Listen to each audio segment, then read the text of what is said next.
votre émission VRV. Pour ce nouveau numéro, nous avons reçu le pasteur Samuel. Pasteur Samuel, bienvenue sur le plateau VRV. Merci beaucoup, Frère Reggie. Ok, nous sommes très contents de vous recevoir, vous les hommes de Dieu. Et donc, avec le pasteur Samuel, aujourd'hui, nous allons parler de une seule chose est nécessaire. Pasteur Samuel, si Jésus revenait aujourd'hui, qu'est-ce qu'il voudrait voir dans les croyants? Vous savez, Frère Reggie, aujourd'hui, puisque la venue du Seigneur retarde un peu, alors la foi de plusieurs personnes diminue. Et vous savez que dans la loi de Dieu, tout s'obtient par la foi. Tout s'obtient par la foi. Ouais. Voilà pourquoi aujourd'hui, beaucoup de croyants vivent dans des difficultés, ainsi de suite, parce qu'il y a un manque de foi. Nous ne devons pas oublier qu'il est écrit que le juste vit par la foi. Or, ce que Jésus voudrait voir dans les croyants, aujourd'hui, c'est la foi. La foi. Parce que l'ennemi ne voudra pas que le frère ait dit qu'il vit la parole, que c'est vivre dans le bonheur, de la joie. Alors, il viendra pour chercher à détruire. Mais s'il y a la foi, alors tu es capable de réclamer tes droits. Parce qu'il y a des bénédictions rédemptrices auxquelles le croyant, le chrétien, est censé obtenir. Et l'ennemi vient mettre la main. Alors la foi sera là pour réclamer. Et c'est cette foi-là qui nous permet aussi de vivre la parole. Parce que plus qu'il y a des problèmes, tu as de l'espoir. Dans la foi, il y a de l'espoir. Il y a la persévérance, il y a la patience. Et c'est cette foi, voilà pourquoi il est écrit que lorsque le Fils de l'homme reviendra, trouvera-t-il de la foi. Voilà pourquoi ce que Jésus voudrait voir de le corps, c'est la foi.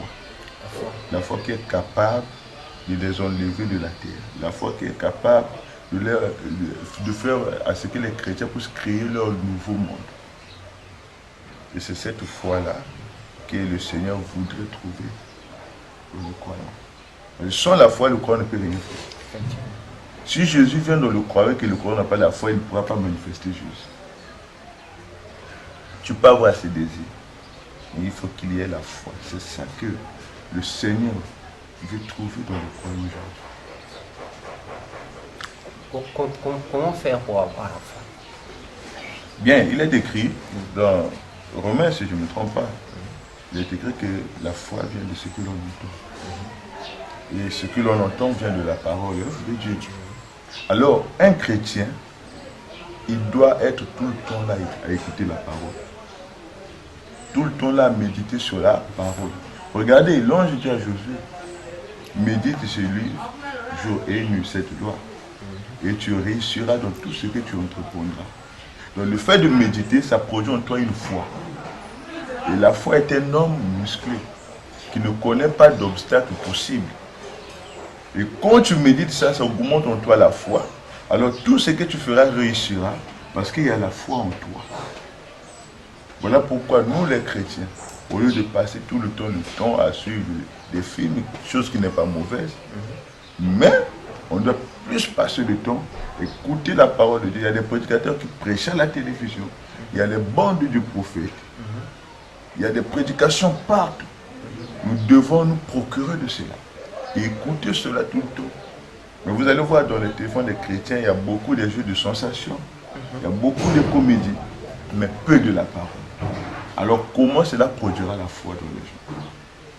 Et beaucoup, leur foi n'est que du sable mouvant. Facilement, ils peuvent s'en enrichir. Mais nous avons besoin de la foi du rocher. Cette foi-là qui ne périt pas et on ne l'obtient pas la parole. Et il y a d'autres personnes, quand ils vont à l'église, ils aiment beaucoup plus lorsqu'on chante. Ils aiment beaucoup plus les adorations. Mais quand c'est le culte de la parole, ils sont fatigués. Les pensées voyagent. Ça et là. À certains moments, la noche que j'ai lu ça à la maison, certainement, les voix traversent. Voilà, frère Branham me dit que vous êtes incapable d'écouter la voix de Dieu parce que vous laissez votre esprit être étouffé par les voix de ce monde. D'où la voix de Dieu aujourd'hui devenir rare. C'est rare de voir un frère dire Dieu m'a dit. Oui, monsieur. Or, nous sommes retournés à l'époque de Samuel. C'est rare. Mais il faut qu'il y ait des Samuel, ceux qui sont disposés à encore écouter la voix de Dieu. Être capable de dire à ton frère, à ta soeur, regarde ce que Dieu m'a dit. Regarde, et on vérifie si c'est correct. Aujourd'hui, ce sont seulement les sensations. Ainsi de suite. La foi vient de ce que l'on entend. Et ce que l'on entend vient de la parole de Dieu. Et la parole de Dieu, c'est le message du temps de la fin, prêché par le prophète de Dieu William Marion Branham. Et ce message est emmagasiné. Ce message se trouve dans les bandes, dans les brochures. Et ce message est prêché par les véritables Éphésiens 4, ceux qui ne font point de compromis. Et c'est cette parole. William Branham dit, c'est dans ce message que se trouve la foi de l'enlèvement. Mais est-ce qu'il a dit que c'est dans les séries que se trouve la foi de l'enlèvement? Est-ce qu'il a dit que c'est dans les comédies que se trouve la foi? Non, c'est dans ce message. Donc plus tu écoutes le message, plus ça augmente ta foi. Moins tu écoutes le message, moins ça diminue ta foi. Voilà pourquoi c'est ça. Là, on obtient la foi comme ça. Alors, le pasteur Samuel, une question complémentaire du jour. Quel est le mot de passe du ciel? Le mot de passe du ciel. Voilà. Parce qu'après tout, le problème c'est d'aller au ciel. Exactement, je l'ai dit. Bon, vous voyez, aujourd'hui, dans ce monde où nous vivons, beaucoup de gens oublient l'essentiel. L'essentiel là, c'est l'amour. Vous voyez, la foi et l'amour sont parents. Du frère Branham, si tu as la foi et que tu n'as pas l'amour, tu feras les dégâts. Parce que la foi est une puissance. Si dans la foi, il n'y a pas l'amour, alors, et que ton frère commet, il agit mal, tu vas l'enfoncer. Je désire que tu sois estropié, et cela va arriver, parce que tu as la foi. Mais tu as laissé l'amour. Or, l'amour, c'est Dieu. L'amour est lent à la colère, riche en miséricorde. Et c'est cet amour-là que nous manquons aujourd'hui. Vous allez voir, l'amour n'est plus même dans le langage des bien-aimés. Tu sens que le bien-aimé parle avec toi, mais il t'enfonce. Il te hait. Tu sens dans son langage. Mais tout ce qu'on peut faire sur la terre, s'il n'y a pas l'amour, cela n'est rien. Paul l'a dit dans 1 Corinthiens chapitre 13. Il dit que vous pouvez avoir le don de tous les mystères, la connaissance de tous les mystères, le don de prophétie, ainsi de suite. Mais si vous n'avez pas l'amour, cela ne vous sert de rien. En profondeur, l'amour que l'autre, la Paul parlait là, c'était quoi en réalité? L'amour c'est Dieu. L'amour c'est Dieu. Paul ne parlait pas de la gentillesse. Parce qu'il y a des gens qui confondent la gentillesse. Je peux être gentil, je te partage quelque chose. Mais sache que demain, le frère, soit junior, saura que je t'ai partagé. Mais c'est pas ça l'amour, c'est la gentillesse. Oui. Or, l'amour dit que quand la main, une me donne, l'autre main ne doit pas être prise. L'amour est passion. Tu vois ton frère en erreur, tu le parles. Il n'écoute pas, tu passionnes, tu crois que, et tu espères qu'un jour il changera. C'est ça l'amour. L'amour, Jésus dit, vous devez pardonner pour une seule erreur, 77 fois 7 fois. Chaque jour. Oui. Pour une seule erreur. Pour une seule erreur. 77 fois 7 fois. C'est ça l'amour. Mais seul l'amour qui peut faire ça. Parce que Frère Branham dit, quand l'amour s'élance et qu'il arrive au bout de ses forces, la grâce fait quoi? Prend la relève. Donc pendant que tu aimes ton frère, il agit mal. Tu l'aimes qu'il agit mal au point que ta patience atteint ses limites. Donc tu es incapable de le pardonner vu la gravité de sa situation. Alors la grâce dessus. Tu dis, mais après tout, c'est mon frère. Ah oui. Parce que quand il y avait la tempête, les eaux qui menaçaient la barque, quand Jésus s'est réveillé, Jésus n'a pas menacé les eaux. Jésus a menacé la tempête. Parce que c'est la tempête qui menaçait les eaux, pour que les eaux menacent la barque. Les eaux, c'est ton frère, c'est ta soeur. La barque, c'est toi. Mais la tempête, c'est un esprit qui possède ton frère ou ta soeur pour qu'il te menace. Mais toi, en tant que chrétien, tu ne dois pas voir les autres. Parce que ce n'est pas lui. Il est écrit que ce combat que nous menons, ce n'est pas contre la chair et le sang, contre les esprits. C'est ça. Donc l'amour va au-delà. L'amour va au-delà. Et c'est ça, l'amour supporte tout. L'amour croit tout. Tu es même avec ton frère dans la maison. L'argent se perd. 10 000 fois, vous n'êtes qu'à deux. Tu lui demandes, frère, est-ce que c'est toi? S'il dit non, ce n'est pas moi. Tu le crois? Vu que tu ne l'as pas trouvé avec. Ah oui. C'est ça l'amour. Ah oui. Donc vous allez voir que hein. voilà, Ah oui. tu le crois. Donc pour toi, tu vas dire, ah, certainement, bon, je ne sais pas. Mais comme je n'ai pas vu, certainement. Mais tu ne crois pas que c'est lui. Mais la gentillesse ira dire au voisin. Un jour, j'étais avec le frère Samuel chez moi. Ce jour-là, 10 000 était perdu. Je suis sûr que c'est lui. Ce n'est que l'amour. L'amour ne soupçonne pas. Vous voyez que beaucoup de gens manquent l'amour. Et aujourd'hui, dans ce monde, il y a du fanatisme. Il y a ceux qui sont fanatiques de leur pasteur. Il y a ceux qui sont fanatiques de leurs églises. Il y a ceux qui même sont fanatiques des bonnes. Il y a ceux qui sont... Donc, le fanatique est trop. Mais dans ces gens-là, est-ce qu'il y a l'amour? Dans ces gens-là, vous allez voir aujourd'hui, la haine est trop dans le langage des gens. Facilement, on envoie quelqu'un en enfer. Facilement, on l'insulte. Facilement. Donc, il n'y a pas l'amour. Pas l'amour. Voilà pourquoi ce frère a chanté Voyage à Malibu. Il a dit le diable est allé pique-niquer. Parce que quand l'amour n'est pas, c'est la haine. Effectivement. L'amour, c'est Dieu. Il est écrit Dieu est amour. Mais si l'amour n'est pas, ça veut dire que Dieu n'est pas. Alors c'est la haine. Mais la haine, c'est que c'est Satan. Alors s'il y a la haine, c'est que Satan est là. Ouais, ouais. Regardez, Marie et Joseph savaient que quand Jésus est dans le camp, il ne doit pas avoir les querelles, la haine, la jalousie. Mais ils ont fait 3 jours de marche. Arrivé quelque part, ils ont remarqué que dans la foule, il y avait les querelles, les chamailles, tout ça. Mais quand Jésus est là, il n'y a pas ces choses. Cela a interpellé leur conscience. Ils ont compris que certainement, Jésus n'est pas. Ils ont commencé à fouiller. Ils ont compris que Jésus n'était pas. Il fallait qu'ils fassent encore 3 jours de marche en arrière pour aller voir Jésus dans le tombe. Ah oui, ils avaient laissé Jésus. Voilà. Et nous devons savoir que chaque fois qu'il y a des querelles dans un foyer, il y a des querelles dans une église, il y a des querelles dans la famille, les chamailles, Dieu n'est plus. Dieu a déjà quitté. Alors la seule chose à faire, c'est de retourner en arrière, voir là où on doit laisser. C'est nous qui abandonnons Jésus. Jésus ne nous abandonne pas. Ado l'a abandonné, Ado, mais lui il cherche encore Ado. Ah ouais, ouais. Il n'est que là où nous l'avons laissé. Et Jésus ne vient que par l'amour. C'est ça le mot de passe du ciel. William Branham est allé là-bas au ciel. Il y avait de l'amour. Il n'y avait pas de sensations. Il n'y avait pas la jalousie ni la colère. L'amour c'est Dieu. Il y avait la paix, le bonheur envahissait la chose. Et William Branham a dit, au ciel ce n'est que l'amour. Peu importe ce qu'on peut avoir, on peut faire sur la terre. Mais s'il n'y a pas l'amour, on ne réussira pas. La foi et l'amour doivent marcher ensemble.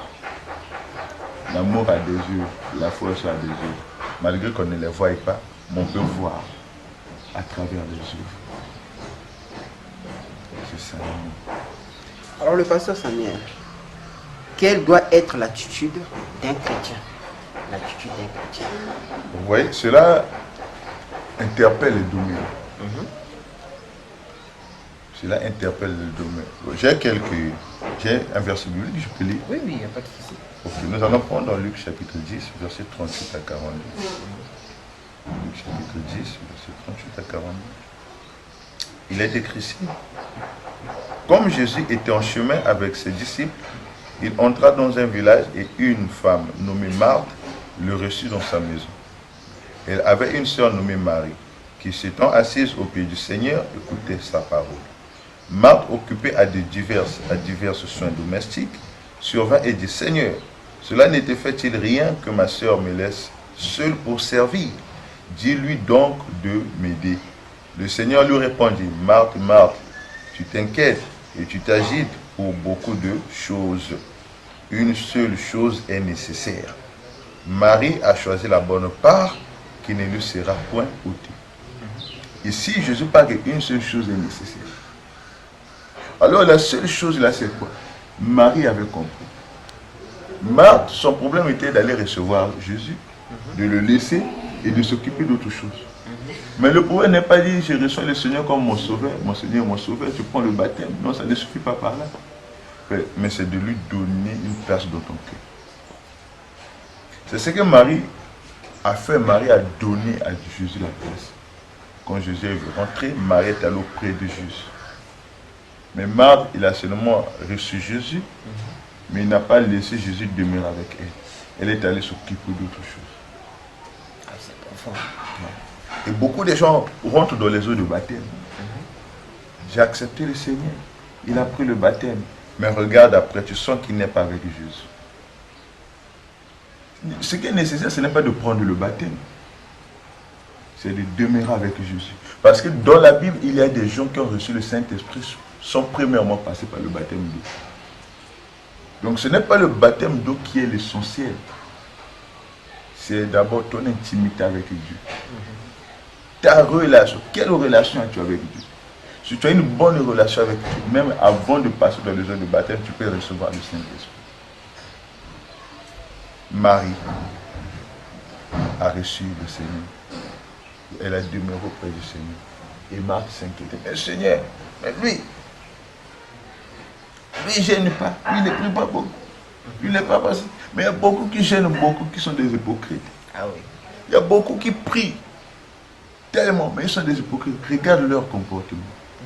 Regarde leur langage. Tu sens qu'il n'y a pas la vie. Donc c'est un tonneau qui résonne beaucoup. Des longues prières, des prières à haute voix, des jeûnes. Mais regarde leur langage, regarde leur attitude, il n'y a pas Dieu dedans. Ouais. Il n'y a pas Dieu dedans. La relation avec Dieu. Et Marthe s'agitait, mais Seigneur, regarde, lui je n'ai pas beaucoup. Elle ne prie pas beaucoup. Elle ne fait pas beaucoup. Mais Marthe a dit, Jésus a dit, Marthe, tu t'agites et tu t'inquiètes pour beaucoup de choses. Le problème, ce n'est pas seulement chaîner, partir à l'église, un souci. Mais ta relation avec Dieu, qu'est-ce que tu as avec Jésus? Jésus dit, Marie a choisi la bonne part, qui ne la sera jamais ôtée. Alors, qu'est-ce qui ne peut pas être auto-croyant? Mais c'est la vie éternelle. Effectivement. Marie a choisi la parole, non? Elle était là en train d'écouter ce que Jésus disait. Tout passera, jamais la parole de Dieu. Et c'est accroché. Quand tu t'accroches à la parole de Dieu, rien ne te sera ôté. Parce que de la parole de Dieu, il y a la vie éternelle. Dans ce message, il y a le ciel, il y a le millénium, il y a l'argent, il y a le mariage, il y a tout dedans. Alors rien ne pourra t'être ôté. Et c'est l'erreur aussi que beaucoup commettent. Il y a des gens qui vont à l'église en retard. Il y a des gens parfois qui fuient l'église à cause des occupations domestiques de la maison. Non. Quand c'est le temps d'écouter la parole de Dieu, même si tu n'avais pas préparé, laisse. Va écouter la parole. Jésus était déjà là. C'était le temps d'écouter la parole. Marie a compris. Il a laissé les travaux domestiques. Elle est allée au pied de Jésus pour écouter la parole. Mais Marthe continuait à faire des travaux domestiques. Donc Marthe n'avait pas saisi la vision.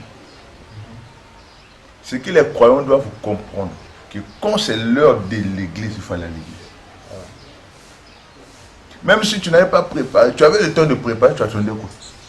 Tu n'étais que là en train de dormir, en train de causer, en train de suivre la télévision. Et quand c'est l'heure de l'église, tu veux préparer. Quand c'est l'heure de l'église, tu veux faire la vaisselle. Quand c'est l'heure de l'église, c'est maintenant que c'est à l'heure de l'église que tu pars à la douche. Il y a beaucoup qui font ça. Ah oui. Donc, au lieu de partir à la douche, ils dorment. Et quand c'est l'heure de l'église, ils rentrent dans la douche. Alors que Frère Branham dit qu'un chrétien doit arriver 30 minutes avant. 30 minutes avant. À l'église. Mais les gens arrivent 30 minutes après. Bon, imagine. Et ils sont pressés. Ah oui. Et quand ils arrivent à l'église, là, ils calculent le temps. Ils sont arrivés en retard, ils veulent rentrer à tout. Et le pasteur a oublié. Mais regarde l'heure qu'il est venu. En retard. Les gens n'ont plus le temps de Dieu. L'attitude d'un chrétien vis-à-vis de la parole de Dieu, c'est de donner à la parole de Dieu la première place. L'attitude d'un chrétien à l'église, quand c'est l'heure de l'église, c'est l'heure de l'église. Nous disons souvent que l'heure, c'est l'heure. Après l'heure, ce n'est plus l'heure. Après l'heure, ce n'est plus l'heure. Alors, ce que, au fait, Jésus veut voir dans les chrétiens, cette soif-là d'obtenir la seule chose que Marie a obtenue. Si vous permettez, je peux lire quelques citations. Rapidement. La technique nous fait signe. D'accord, merci beaucoup. Alors, je vais prendre une citation. Les expériences, prêché le 26 et 7e mois, 1952, le paragraphe 14. Et je vais lire au moins la deuxième citation. Frère Branham dit ici, et de voir certains de ces gens qui ont plus d'instruction, qui ne savent qu'en faire, et qui sortent d'un séminaire avec une espèce de doctorat en théologie, et une licence, un diplôme de licence, et ainsi de suite. Et tout comme cela, quelle pitié! Cela ne représente pas plus que ça. Frère Branham claque ses doigts. Aux yeux de Dieu, connaissez-vous Christ dans la puissance de sa résurrection? Voilà la chose essentielle. Voyez-vous, il lui trouve une explication convaincante à ceci et une explication convaincante à cela. Et certaines de leurs explications collent bien et ils disent que c'est juste. Et de voir comment cela est fermé et maquillé. Et ensuite, lorsqu'on arrive à la vérité fondamentale, il réunit cela. Cela me fait bouillonner parce que je sais que Christ est mort dans ce but. Et c'est à l'usage que l'on reconnaît la qualité d'une chose. Voilà. C'est lorsqu'on utilise la chose, c'est ça qu'on reconnaît la qualité d'une chose. Voilà, c'est juste. Là, voici, cela se confirme soi-même. Il y a des millions, des milliers et des milliers de gens qui ont assisté à mes réunions et qui peuvent produire des témoignages des médecins et ainsi de suite, qu'ils seraient déjà dans la tombe. Beaucoup d'entre eux sont inscrits sur le registre des décès. Ils étaient supposés être morts du cancer depuis des années. Je peux montrer cela ce soir pour attester qu'ils sont vivants, en bonne santé et forts. Et on ne retrouve aucune trace de cela. C'est Jésus-Christ, le même hier, aujourd'hui, éternellement. Il a promis ces choses et nous vivons en ce jour pour voir cela. En fait, ce que nous voulons voir dans les chrétiens, c'est la puissance de la résurrection. La seule chose, la chose essentielle, c'est de voir Jésus-Christ être le même hier, aujourd'hui, éternellement dans le cœur des gens. Produire des miracles, pardonner, aimer. Il est écrit qu'aimer ayez les mêmes sentiments qui étaient en Jésus. C'est même ça. Je vais lire une citation et je pense que je vais m'arrêter par là.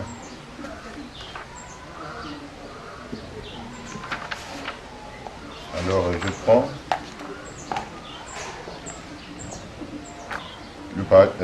la brochure Le Rideau du Temps. Le Rideau du Temps, prêché le 2, 3e mois 1955, le paragraphe 53. Je vais m'arrêter par là. Frère Branham dit, voilà la chose essentielle ce soir. Cessez de discuter sur vos religions, de discuter sur vos différentes doctrines, de discuter sur les différentes églises dénominationnelles, de discuter sur les différentes nations. Aujourd'hui, il y a des discussions. Ceux qui n'écoutent pas des bornes sont des païens, ils n'ont pas saisi la vision.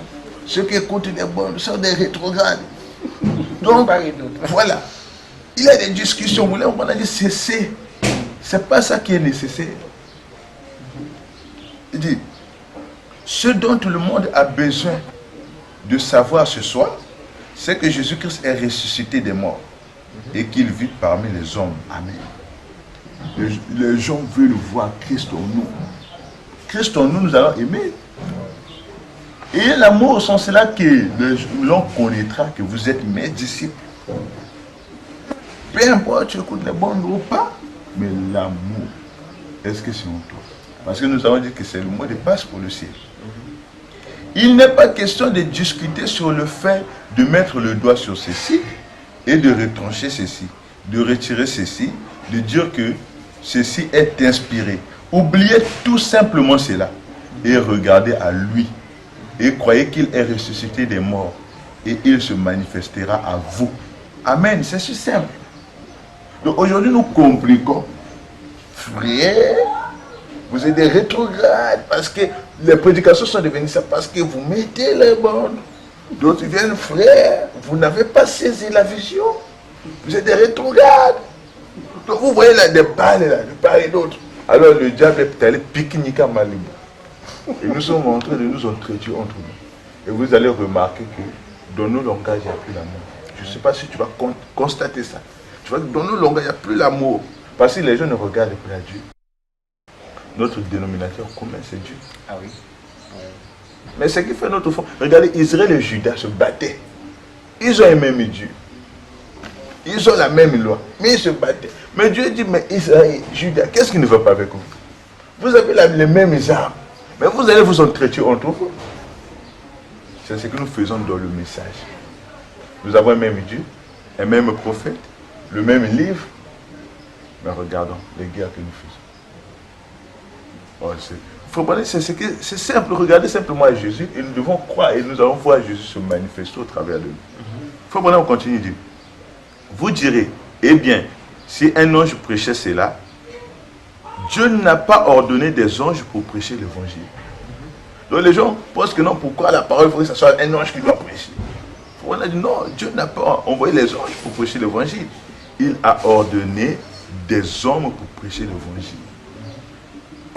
Dieu nous a ordonné pour prêcher l'évangile. Or, aujourd'hui, si nous ne voulons plus que l'homme prêche l'évangile, c'est grave. Parce que Frère Branham dit, l'homme est le seul agent de Dieu. Dieu peut se choisir des pierres, des télévisions, des radios, de ceci, mais Dieu a choisi le bon moyen, c'est l'homme. Et Dieu ne sauve que l'homme à travers les autres hommes. Regardons ici. Il a dit, il n'a jamais dit aux anges, je serai avec vous et en vous. C'est aux hommes qu'il a dit, je serai avec vous et en vous. Il n'a jamais dit aux anges, vous ferez aussi les choses que je fais. C'est aux hommes qu'il a dit, vous ferez aussi les choses que je fais. L'évangile vient par la prédication de la parole. Dieu se manifeste au travers des êtres humains. Amen. Les seuls yeux que Dieu a sur terre ce soir sont les miens et les vôtres. Aïe. Les seules mains qu'il a sont nos mains à nous. Dieu travaille dans son peuple. Dieu dans l'univers. Dieu dans sa parole.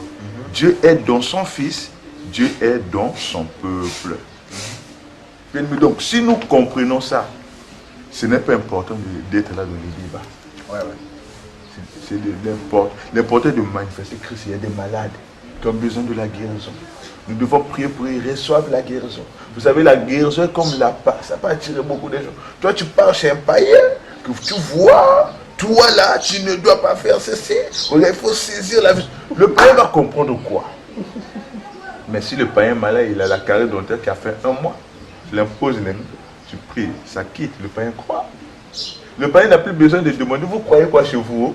Il croit directement à ton Dieu. Et il vient, et il gobe tout ce qu'on va lui faire gober. L'amour. Ces 3 choses-là. Notre attitude vis-à-vis de la parole. Nous devons avoir l'amour, nous devons avoir la foi. Ce sont les choses-là qui vont faciliter notre chemin pour le ciel. Merci beaucoup, Pasteur Samuel. Donc, nous sommes arrivés pratiquement à la fin de notre émission. Un dernier mot rapidement. Si vous avez des gens salués, je les salue. Bon, premièrement, je salue tous les anciens dans ce message. Parce qu'ils ont un témoignage pur. Ces anciens, vous n'allez pas voir là où ils sont tombés avec les femmes. Où ils ont trahi leurs femmes. Mais ils peuvent mettre la main sur la Bible et dire que depuis que je me suis marié avec ma femme, je ne l'ai jamais trompé. Je salue là où il est là-bas, mon prophète Joseph Branham. Je salue le pasteur Baote Kassomo. Je salue le pasteur Dioka Lefoko. Et sans oublier mon père spirituel, le pasteur Bill Désert Bombi. Pour moi, c'est lui qui m'a formé, que Dieu le bénisse abondamment. Je n'oublie pas aussi ma chère épouse, Préfina Kaidel Acholo, que j'aime beaucoup. Mais si je peux moi donner le programme de l'église, peut-être que les gens vont suivre. Il n'y a pas de problème. Ok, nous sommes. Le nom de l'église, c'est l'église de Jésus-Christ, temple du grand réveil, 7 tonnerres tabernacle.